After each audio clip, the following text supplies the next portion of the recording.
Picked the wrong week to quit sniffing glue. Send a coded message for Starfleet Commander, Priority 1. Federation science vessel Grissom arriving, Genesis planet, Mutara sector to begin research. JTS to Bond Commanding. Aye, sir. Coding now. Welcome back to week 7. Well, what is not even going to be a week, maybe a couple of days 7 on the Grissom build. And we are all about decals today. And we are down to the final bits. And hopefully in the next couple of days we'll finish up these decals and put a clear coat on this kit and we'll be done. And the reason I want to take a couple of days because these decals are large and they cover a lot of real estate. And you don't want to rush things like that. But let me talk to you about these decals. I've got two different versions here. This sheet says that these are the movie correct Grissom pennant sets. I will not be using these. I don't care if they're movie correct. Because of this. This is an abomination. This right here is an abomination that should never be seen in the eyes of man. There is only one time that it is acceptable to reverse the Delta shield on a Federation ship, and that is in this case right here. When you are doing a side pennant, because it is, to me, more appropriate that the thick end of the Delta be at the top on both sides, so you would reverse it only on the port nacelle. No other place in God's green earth would you reverse that Delta shield. And if the people who made the movies did it, then they are wrong. I will die on that hill. It is a symbol that should never be flopped except in that one position. When it is and here it is in this case, when it is on the port pennant. So, knowing that, there are also two versions of this. This is, even though this is an abomination, this is probably the more accurate to the motion picture. We'll try to find one that is not reversed. This one. That is more accurate to the motion picture era because it has the circle behind it, like what happened in the Star Trek The Motion Picture. These are more oval, and they're probably more indicative of Next Generation, which would be your Pegasus, your Tchaikovsky, any other uses of the ship beyond Grissom. But I'll tell you that round 2 seems to agree with me because they've got the white Delta, or actually it's a silver Delta with the oval around it. And that's what they've got. Actually, I just noticed a mistake on that. I've made a goof on my 1000 scale. I'll have to go back and check my decal sheet because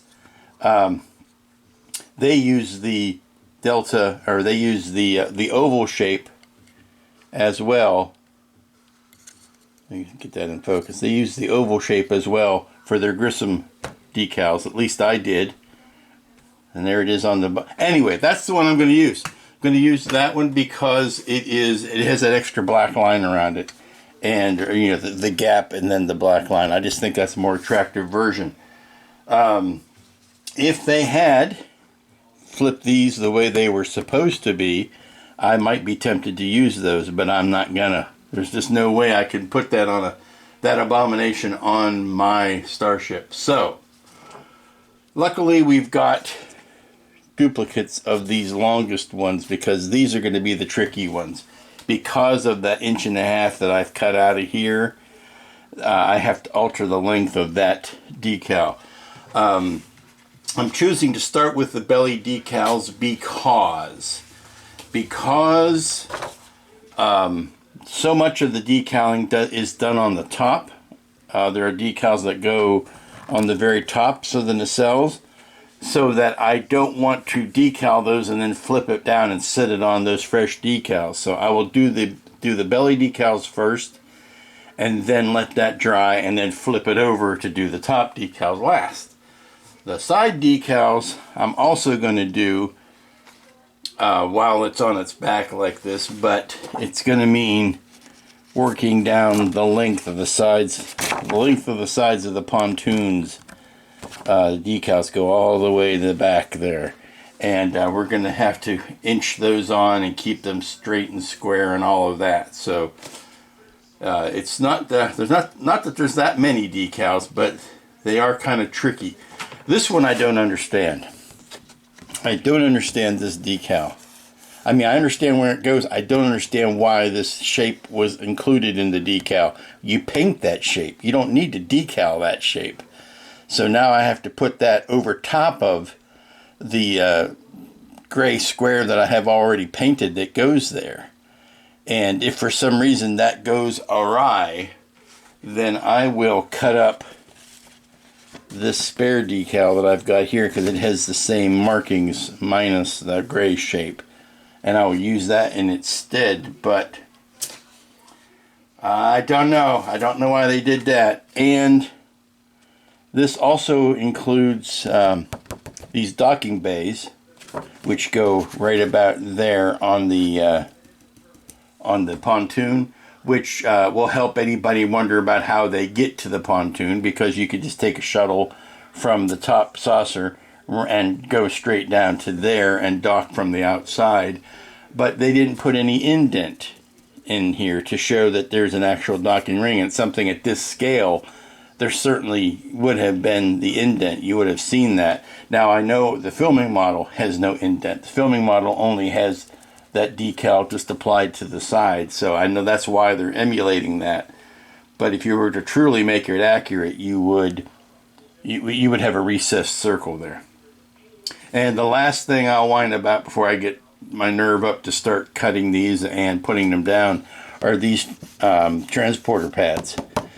And those should be, at this scale, as big as those are, at this scale, they go on the top of the deck. They should be raised. So I may end up cutting some sheet styrene and putting the decals on the raised sheet styrene and gluing those down, because they would not simply be on the hull of the ship. They would be a raised detail. I did notice, going through the decal sheet, we are lacking a set of these. These go around the back strobes on the top of the nacelles, but there should also be another set of these to go around the fronts of the snowspeeder guns on the bottom deck here. I don't know if that was only a Pegasus detail or whether the Grissom had it or not, but look at all this empty space right here. It wouldn't have hurt anybody to put another set of those decals right there, so that you could have had that option. And that's just me doing my typical secondhand guessing of decals. Now, the big one that's going to go on the bottom here is the registry that goes here. And I think that's where we're going to start. If we don't start there, no, I'll tell you what, better place to start. We'll put the single one that goes right here. There's a decal 16. It goes right here on the bottom pontoon. That's where we're going to start. And the first decal is down. Now, so much of this kit is a little bit cattywampus and not quite asymmetrical that you're really just eyeballing what this needs to look like to be balanced. Now, just trying to keep this on the center line.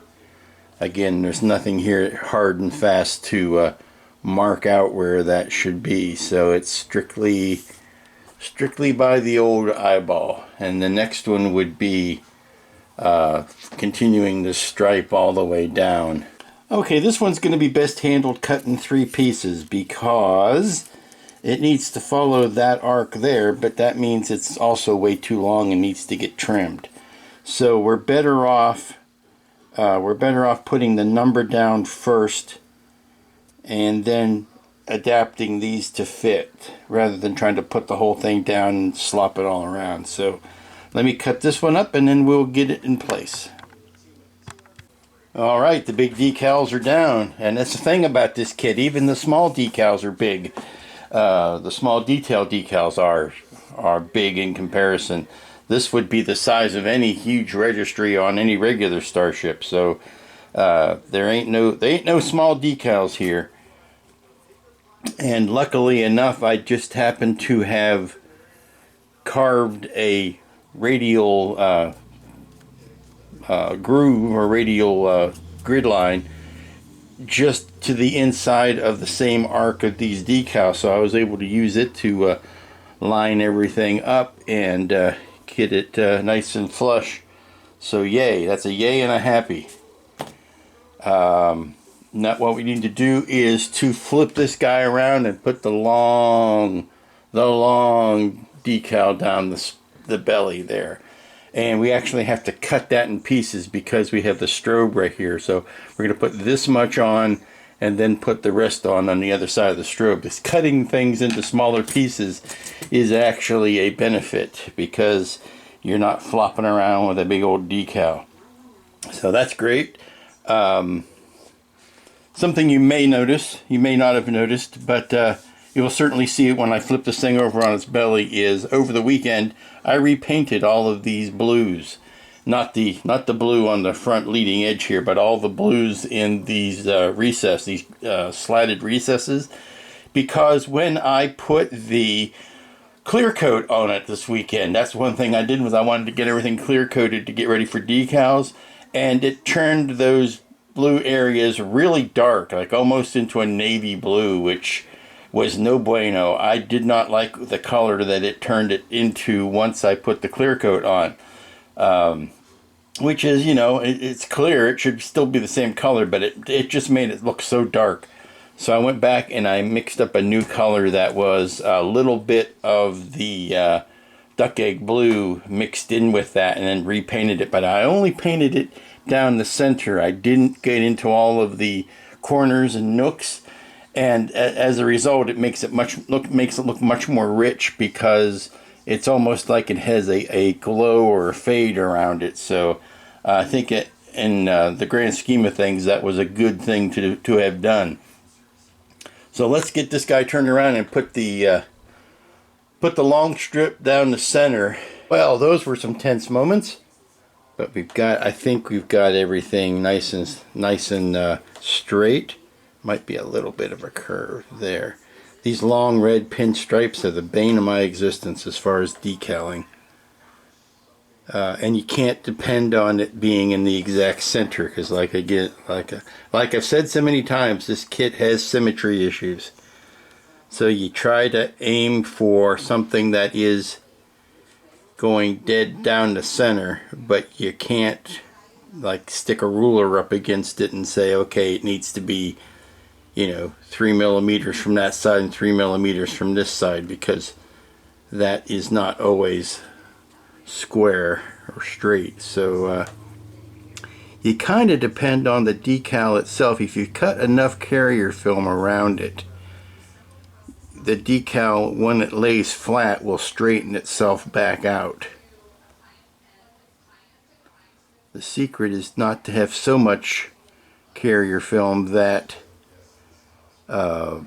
it's flopping all over the place, but not so little that you have no support whatsoever. So there you go. Eesh. Now I did have to, in order to calculate this distance here, I did have to cut these arcs off of the side, the side stripes, but I knew that was going to have to happen anyway, because this distance here is shorter than it used to be, and it's much shorter than the decal is. So I'm going to go ahead and put this dimension in, because this has not changed.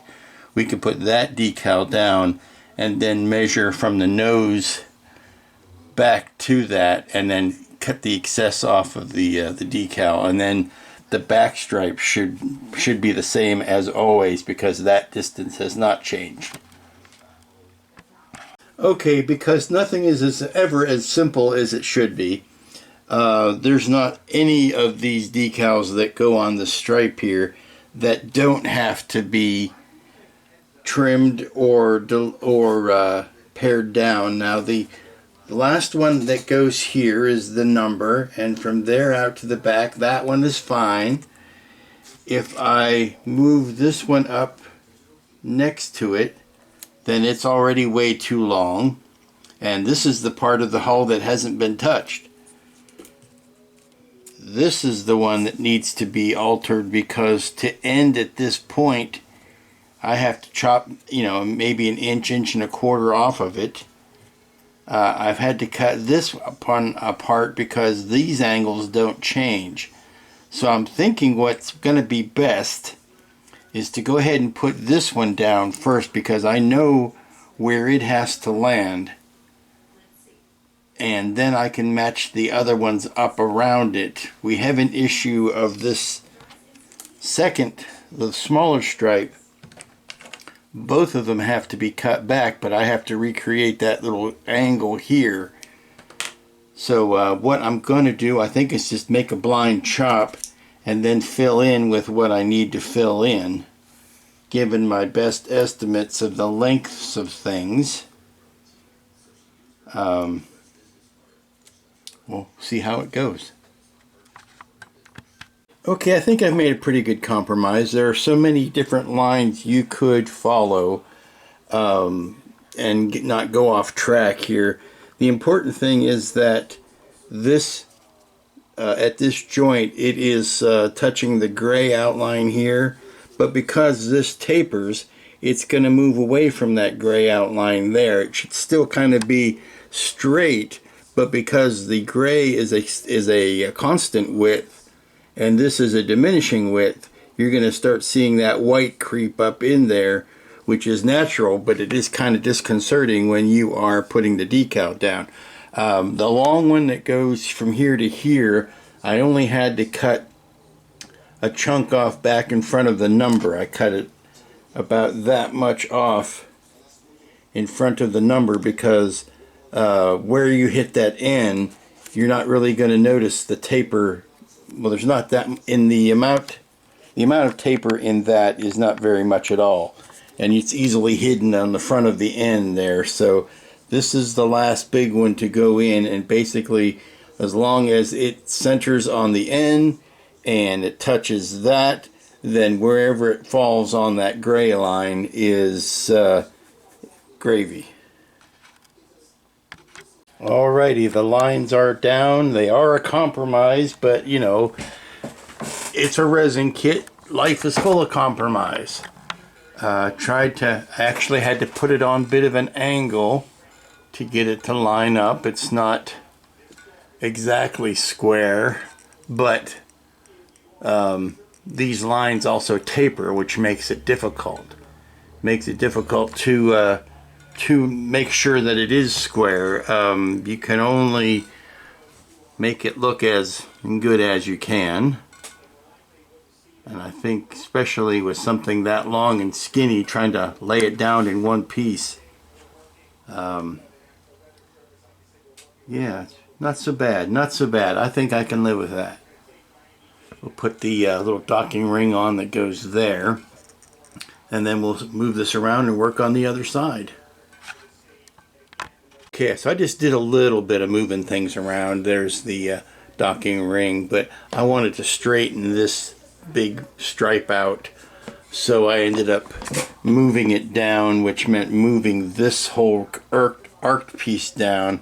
And if I find out that these aren't meeting in the center, there are patch decals that are designed for that purpose to fill in between. Let me see if I can find it here. Yeah, see, that's to close the gap right there. So if that doesn't meet in the center, then I'll just close it up. But that's the most obvious way to fix that. So that's all the decals on this side. We're going to let that heal up, let my nerves get back to normal, and then flip it around and do the same thing on the other side.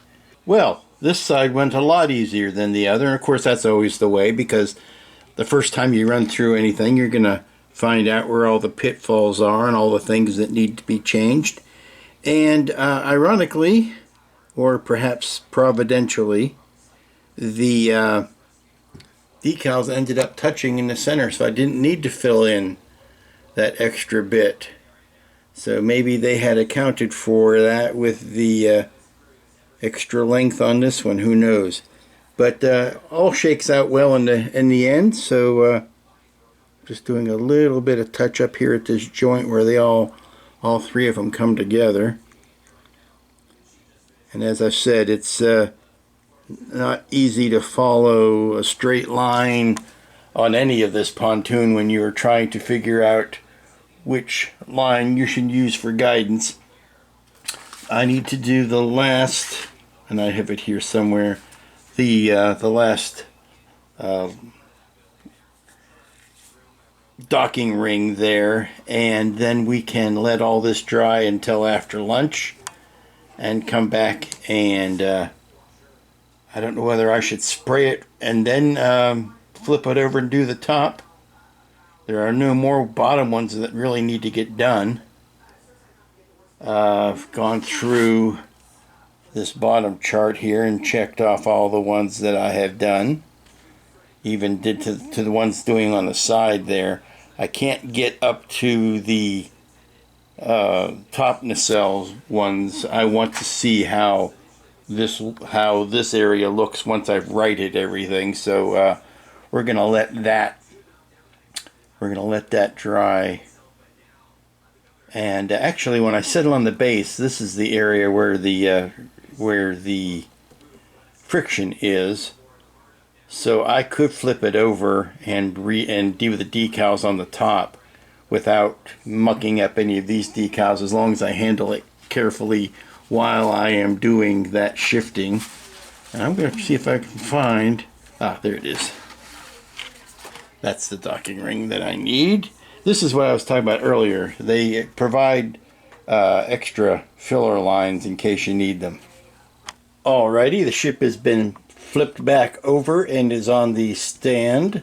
I've gone ahead and put in this long decal that goes on the top of the pontoon, and it's kind of hidden by everything.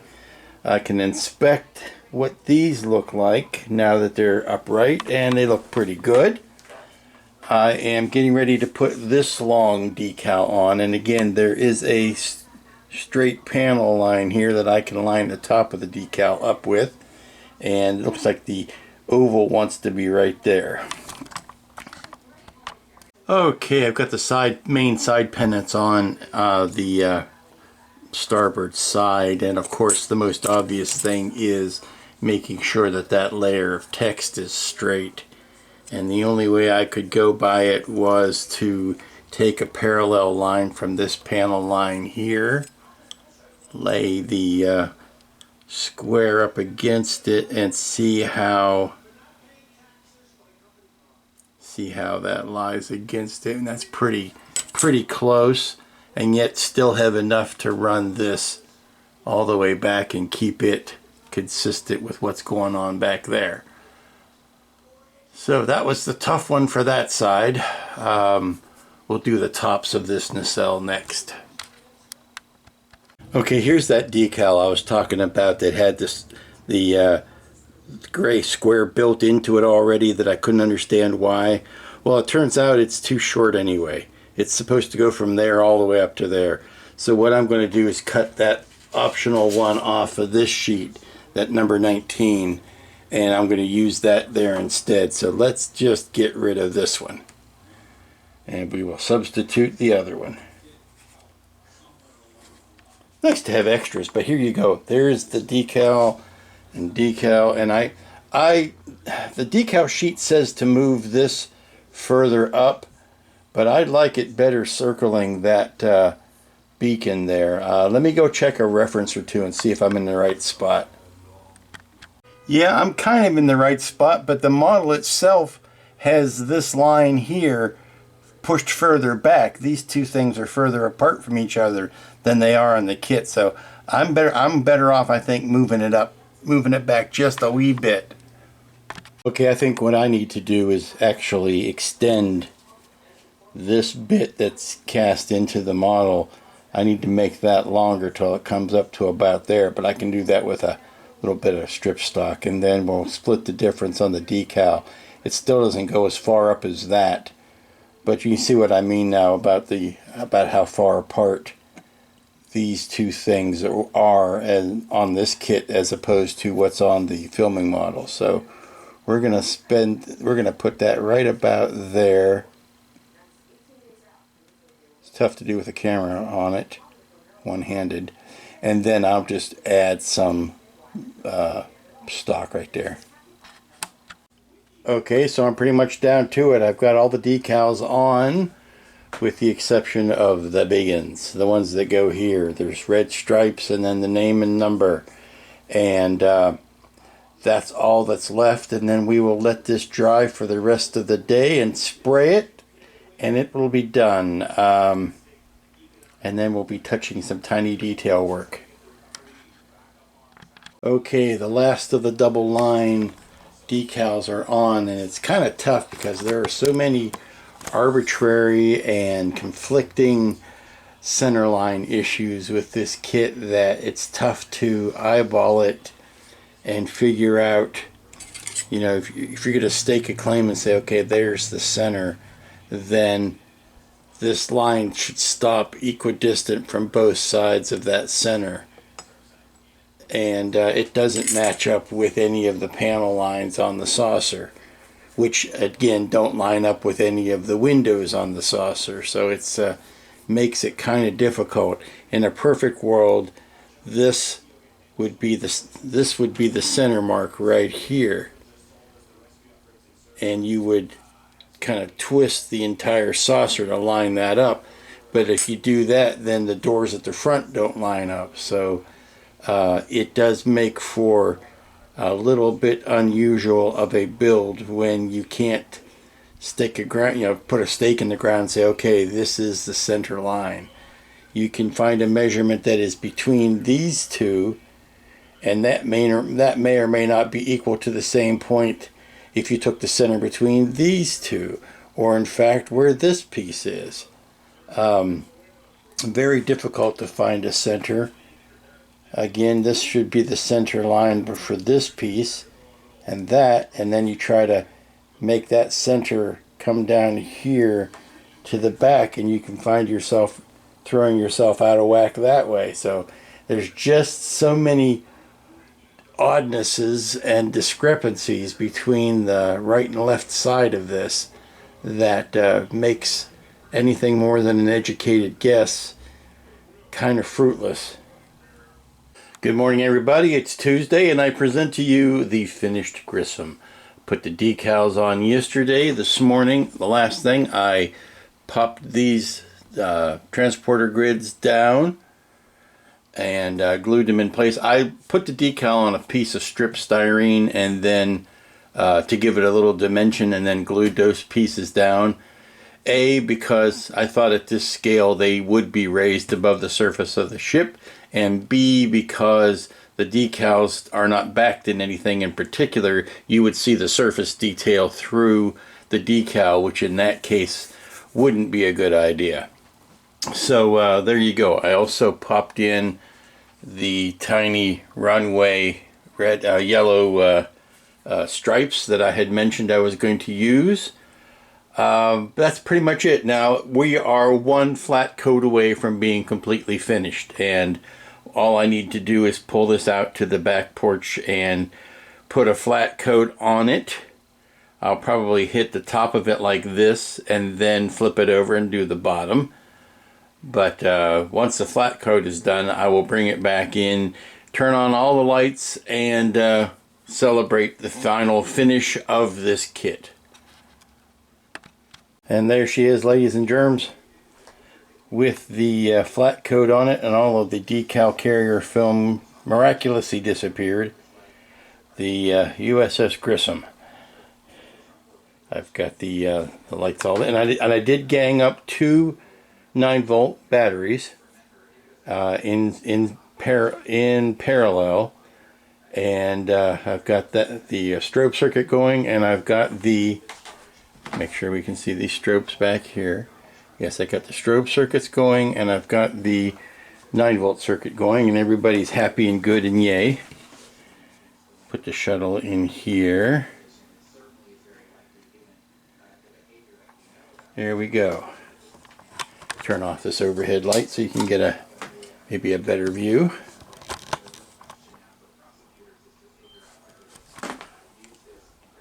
View from underneath. View of those decals on the side.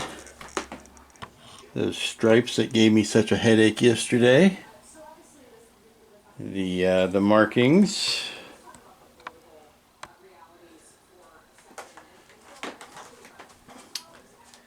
And it is ready to join the rest of the fleet, I believe.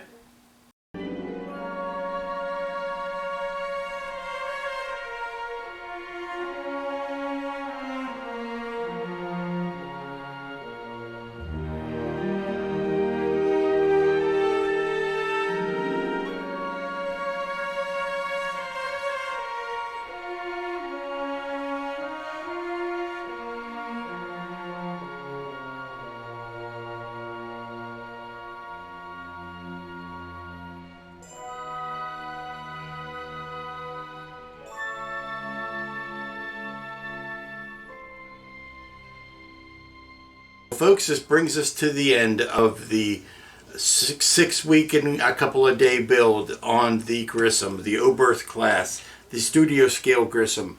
And what a strange trip it has been. It's true, this kit has some failings to it that cannot be overcome by mortal man.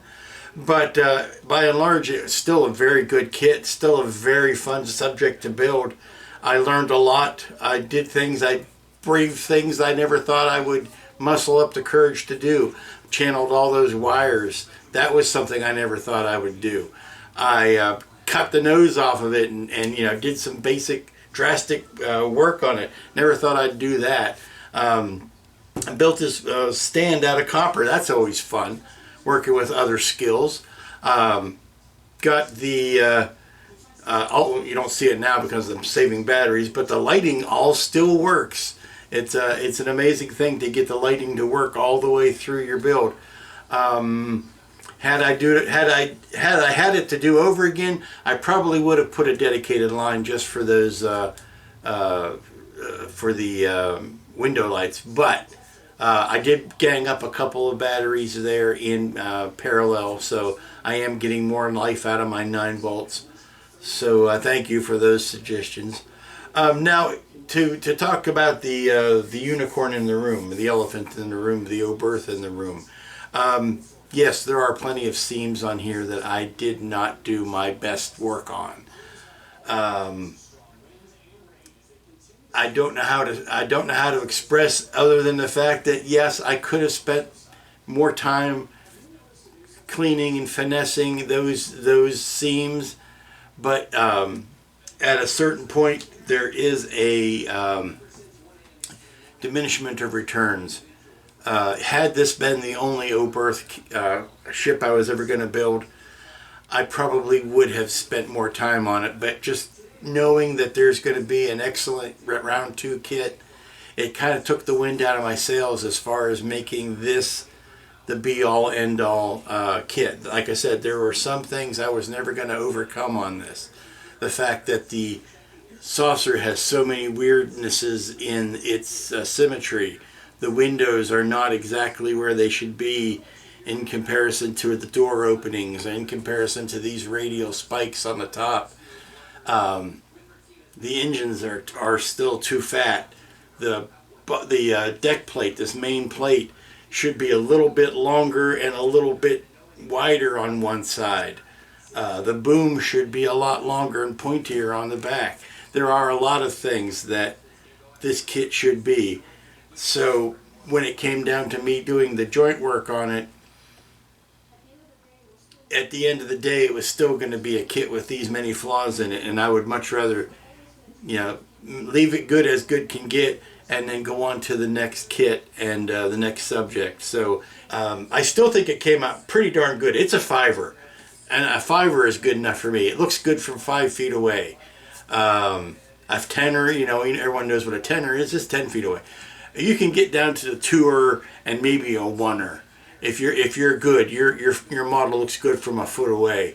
Any model that you can get right up on and still see all the it still be perfect, then you're in a different level of builder than I am. I don't think I've ever built a 1er. This is a good 5er, maybe even a 2er. It looks good from a couple of feet away. before you start staring at it. I know that sounds like a bunch of rationalizations, but it's the best I've got. I hope you've enjoyed the journey. I'm going to take a, this is Tuesday of the 7th week. I'm going to take a couple of days, build something that is completely 180 degrees away from these ships, just to clean the palette. And then I'm going to come back next time with another build that is going to be from a high quality source. And maybe we'll take a little bit more care with that one. Who knows? I don't wish to say that I didn't take care with this. I did. I recognize that I did not do as good a job on this as I could have. But I did as good a job on it as it deserves. And we'll leave it with that.